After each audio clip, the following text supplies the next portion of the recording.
should we just mail Bijan Robinson the Offensive Player of the Year award? Not so fast, midget. Not so fast. Midget? Yeah. He is the betting odd favorite on every website that I believe you looked up to win the Offensive Rookie of the Year. We don't think he'll be taking the award home. Come when do they do it? January? I believe is when they have the award ceremony. Yeah, I think it's January. Yeah. We don't think he will be the one taking that award home. Dun dun dun. So, dun dun dun.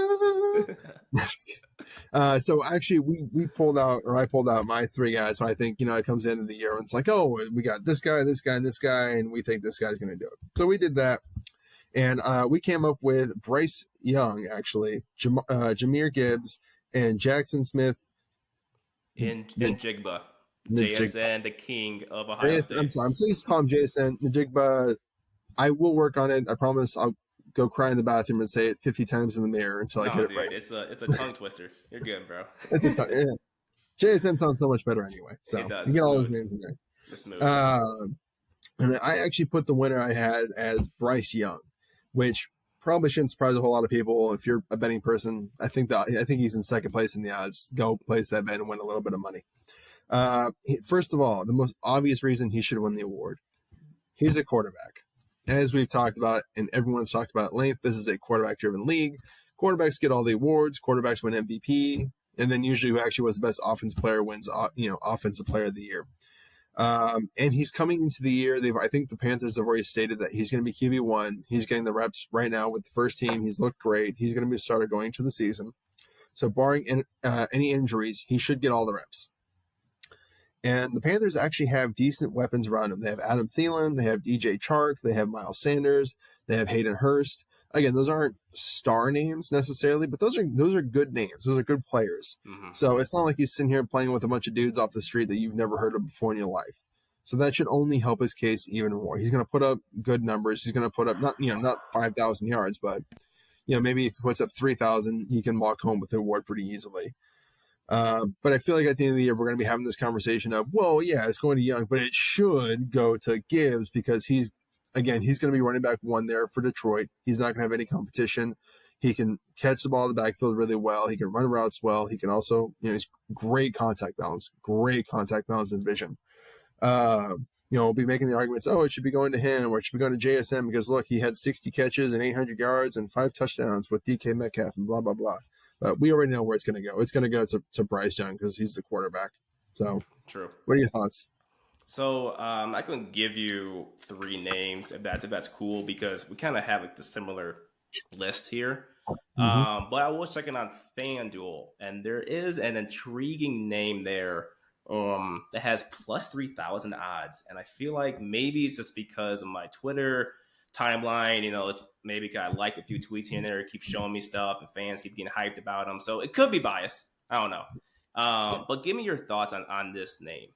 Zay Flowers. Yay or nay? As a case, might not win it, but maybe has a case to be in the conversation for it. Maybe as a case. I mean, maybe because of injuries, but if everyone stays healthy, I can't see it because you still have OBJ there. You still have Rashad Bateman, who they're expecting big things from this year, and you have Mark Andrews. Yeah. Now, they have a new offensive coordinator, so their pass game should be increasing this year. They should see Lamar Jackson throwing the ball around a lot more. But I wonder how much of those are really just going to go to Mark Andrews or to OBJ or, to Bateman. Now, again, if we see injuries, if, OBJ starts off slow because he did take a year off last year, or we see Bateman just really not coming on like we're, as the team's kind of expecting. Now, then I do see a void there that he can absolutely fill, put up some numbers, and then be in consideration for the award. Now, if he actually takes it home, I would be very surprised. Do we know when the last time a receiver won Offensive Rookie of the Year was? Was it Jamar Chase? It might be.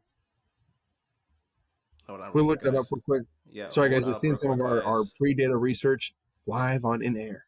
Live on In Air. This is what we do.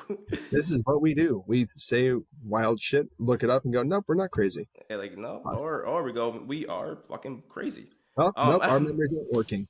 Bro, I'm fucking stupid. Last year, Wilson, the Jets. Oh, my God, that's right. Yep.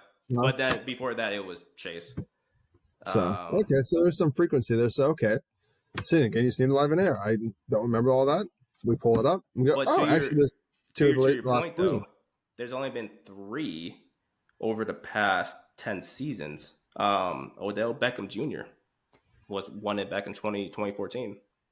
Yeah, that's the third. Wow, that's So kind of surprising. That's Actually, the third Justin. one. Yeah. Oh well, Justin Jefferson didn't he come in with Jamar Chase? Were they in the same draft? Yes. No. No. Year after. I think he was 2020. Justin Herbert won in 2020. I'm surprised because I think he put 1,400 yards as a rookie. He did, or 12. Yeah, that's surprising. People are like, these guys have no clue what they're fucking talking about. And no, sometimes they're like, wow, you guys really true.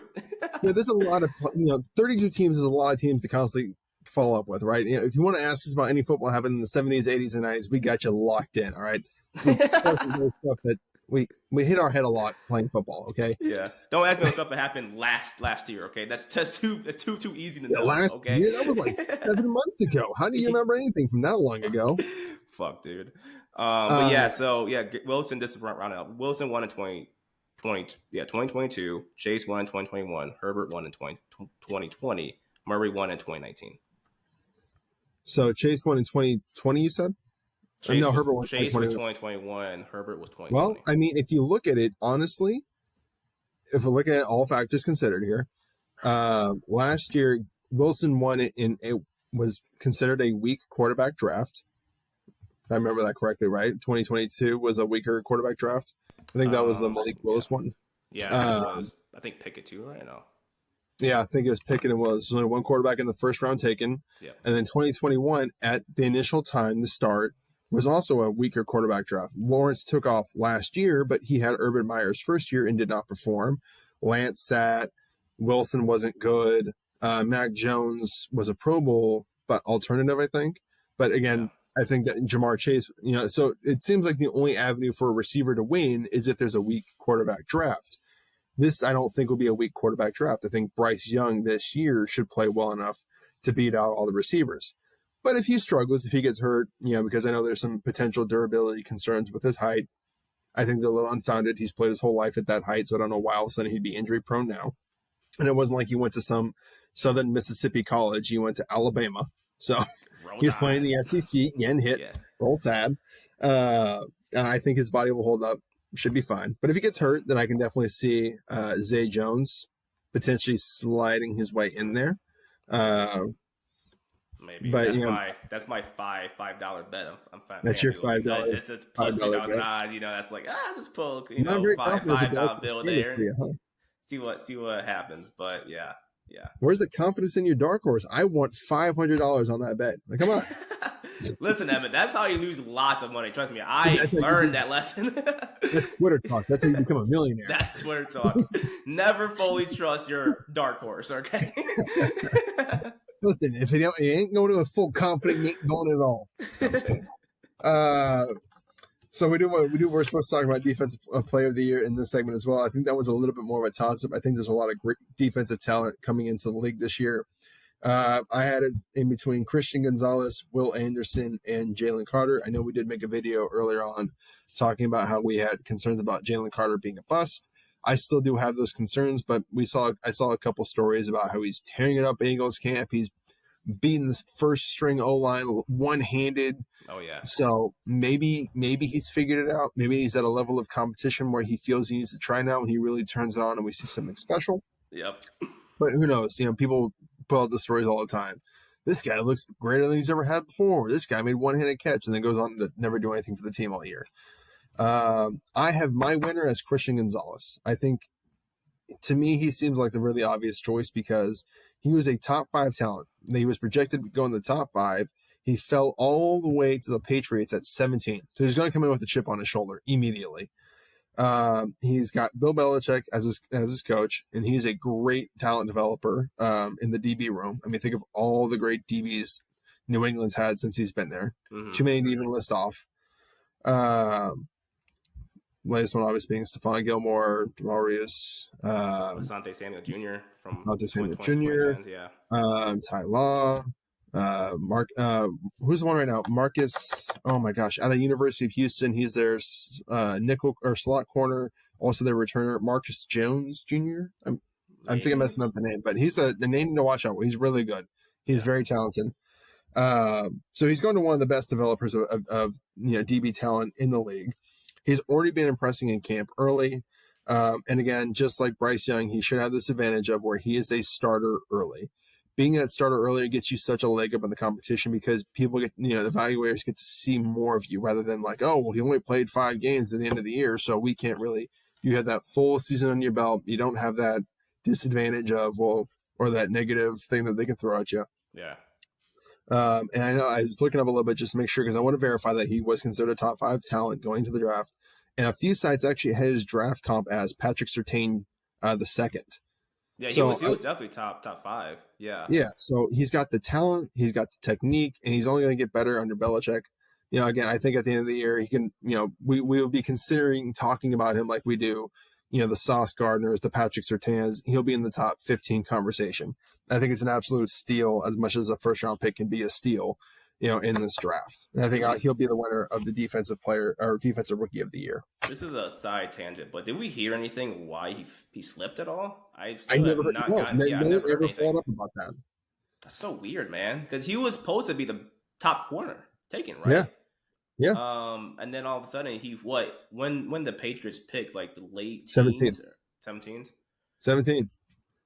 Ah man, we never heard anything about that. I don't think, No. We can look it up after and then do an edit on it if we need to. But yeah, no, I never heard any follow up. There was never an explanation of he failed the drug test or something. I mean, he just dropped. I think there's so much other talent that people want to go in a different direction. So interesting. Give me Will Anderson, dude. I mean, it's kind of like cheesy pick, I guess. I mean, he's the favorite on FanDuel right now. I have no clear-cut reason other than I like him.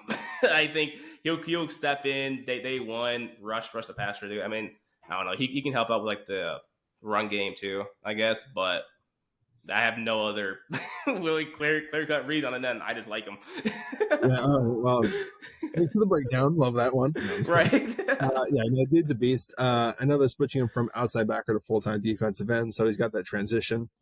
I did see a statement that he gets upset whenever they try to move him. He's like, no, this is where I want to be. I want every rep. Don't even take me out. So that's always things you love to see from a guy making a transition in the NFL. As much of a big transition outside backer to defensive end really is. Yeah. And he was taught well, Bama, for some reason he kind of got if I remember correctly, there was some sort of I don't know if slander is the right term, but for some reason his draft stock was taking a hit during the time before the draft. So maybe it was kind of those smoke screen stuff, people just planting stuff out there to hurt his stock. Obviously it didn't really hurt him because he went third. 3.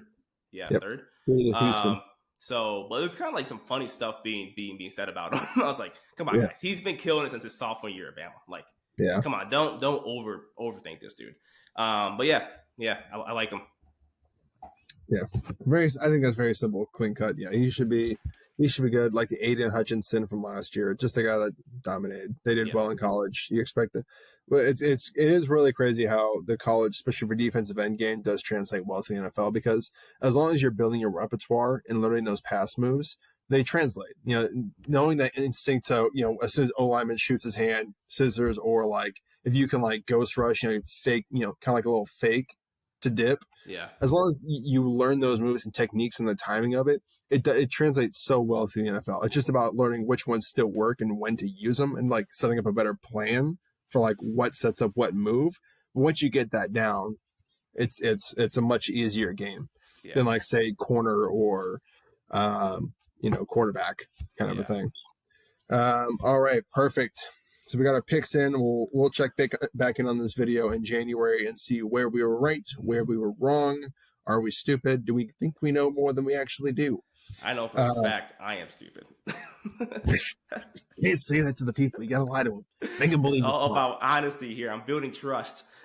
No, you just gotta say something confidently and hope everyone doesn't question you about it. Right. No, I'm just kidding. You should definitely be honest about everything.